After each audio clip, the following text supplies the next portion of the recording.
tipo de pessoa que tem dificuldade em se relacionar com as outras pessoas? Todas as suas relações amorosas, de amizade, de relacionamentos de trabalho são sempre complicadas, conflituosas. E aqui eu não estou falando de você saber se dar bem com as outras pessoas, de você saber assim, se comunicar, puxar assunto, conversar. Não estou falando sobre timidez e capacidade de comunicação. Eu estou falando de você conseguir se relacionar de verdade com os outros, sendo você mesmo e compreendendo quem o outro é. Então vamos dar uma viajada aqui nesse assunto para trazer alguma compreensão para essa situação. Primeiro é necessário compreender que alguma coisa no seu processo pode ter falhado. E essa coisa pode estar em vários lugares diferentes. E é preciso compreender aonde isso está. Onde você vai compreender isso? Na terapia. Mas eu vou trazer algumas reflexões aqui. Primeiro de tudo, onde que isso pode estar? Quando a gente nasce, a gente pensa que eu e mamãe somos a mesma coisa. Então, se eu e mamãe somos a mesma coisa, em algum momento eu vou precisar entender que eu e mamãe não somos a mesma coisa. E chega esse momento, né, lá na fase mais ou menos uns 2 anos de idade, que é chamado por Lacan da fase do espelho, onde eu percebo que eu e mamãe não somos a mesma coisa. Eu sou eu e a mamãe é mamãe. E as outras pessoas também são outras pessoas, não são partes de mim. Nesse momento, eu entendo que eu sou um ser. E é só aí que eu começo a me relacionar com as outras pessoas. Porque antes disso, eu vivo a fase Sua Majestade o Bebê, onde eu manipulo e controlo as pessoas. Sim, o bebê tem essa fantasia de onipotência. Tá, lá na frente, se eu ficar fixado nessa fase, se eu não conseguir desenvolver, de entender que eu sou um e o outro é o outro, o que eu vou querer fazer com as pessoas? Controlar elas. Querer que elas sejam como eu quero que elas sejam e não quem elas são. Eu não me relaciono com quem as pessoas são, mas eu me relaciono com quem eu quero que elas sejam. Eu me relaciono, às vezes, com a figura que eu idealizo dessa pessoa. Às vezes, eu me relaciono com a pessoa que ela é na minha cabeça, né? Eu não interajo com ela de verdade. Ela fala, mas eu não a escuto. Eu escuto aquilo que passa pelo filtro de quem eu penso que ela é. Como se eu tivesse um bonequinho dela, com as características moldadas na minha cabeça, que dificilmente tem a ver com quem ela é na realidade. Outra coisa comum é eu pensar que todas as pessoas do mundo pensam do jeito que eu penso. O mundo existe a partir somente da minha percepção. Eu não compreendo que os outros têm as suas próprias percepções. Então eu me relaciono com o outro como se ele fosse eu e não ele, né? Uma forma narcísica de se relacionar e não a forma de relações de objeto. Segundo ponto. Lá no início também da nossa vida, nós vamos ter experiências nas nossas relações de objeto, né? Então vamos supor que passou tudo certo lá e tal, né? Entendi que o outro é o outro e comecei a me relacionar com eles.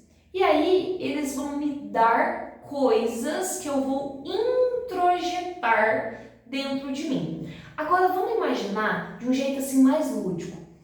Pensa que cada relação que eu tive lá no passado, nas minhas primeiras relações, vão me dar um copinho para eu guardar o que mais lá na frente eu vou receber das outras pessoas. Ou seja, é um recipiente. Pode ser um copinho, pode ser uma caixa. Vamos pensar aqui num copinho. Agora pensa comigo que tem o copinho do amor, o copinho da confiança. Vamos pensar só nesses dois para ficar mais fácil, tá bom? Lá na minha vida adulta, quando eu recebi amor, eu tenho aonde guardar esse amor. Lá na minha vida adulta, quando eu receber confiança ou quando eu precisar confiar, eu tenho esse copinho ali que tem alguma coisa lá dentro. Agora imagina que lá na minha infância eu não recebi amor de ninguém. O meu copinho do amor, ele não existe. Quando alguém vem me dar amor, eu não tenho onde guardar esse amor dentro de mim. Ele escapa. Quando eu quero confiar em alguém, eu não tenho um copinho dentro dessa pessoa para jogar a minha confiança, porque lá atrás eu não tive alguém em quem confiar. Então eu aprendi que confiança eu não coloco no outro, Por quê? Porque lá no passado a minha confiança foi traída, lá no passado eu não podia confiar no ambiente, nas pessoas, não era seguro para mim tudo isso. Então, o copinho existe tanto em mim para eu receber, quanto no outro para eu poder entregar, para eu entender o outro como confiável, entender que ele tem esse copinho dentro dele. Quando eu chego na vida adulta sem ter esses copinhos, eu penso que o outro também não tem esses copinhos. E aí eu não consigo fazer essa conexão. Porque essa conexão, ela acontece através desses copinhos. Eu tenho os meus copinhos, eu jogo no copinho do outro, o outro joga no meu copinho. E assim a gente vai se relacionando. Se eu não tenho os copinhos, o que eu vou fazer? Vai ficar sempre escorrendo. E é muito mais difícil de construir esses copinhos.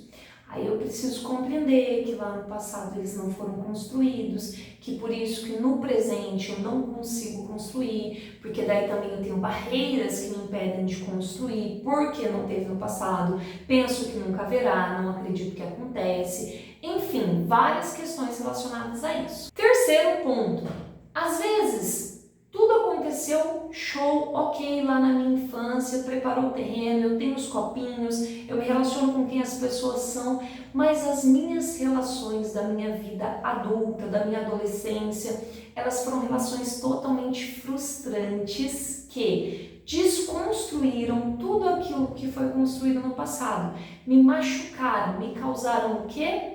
Traumas. E esses traumas quebram meus copinhos, esses traumas me fecham para as relações de objetos, né? Eu fico uma pessoa assim que tem medo de se relacionar. Mesmo essa situação dos traumas dá para se manifestar de várias formas. Eu posso me decepcionar com uma amizade e aí eu não confio mais nas pessoas, eu paro de ter amigos, eu paro de me relacionar com as pessoas, ou eu posso ter uma decepção com um grupo de pessoas de um lugar específico, aí eu vou ter trauma daquele grupo de pessoas, daqueles lugares específicos. Eu posso me decepcionar numa relação amorosa, aí eu paro de me relacionar com as pessoas, paro de me entregar nos relacionamentos. Então o trauma ele pode ser focado em uma só área da minha vida, ou ele pode ser um mix de tudo isso. Eu me decepciono com tantas pessoas que isso acaba me fazendo me fechar para o mundo totalmente. De qualquer forma, esses 3 pontos são pontos principais de onde se desenvolve a dificuldade de se conectar com as pessoas.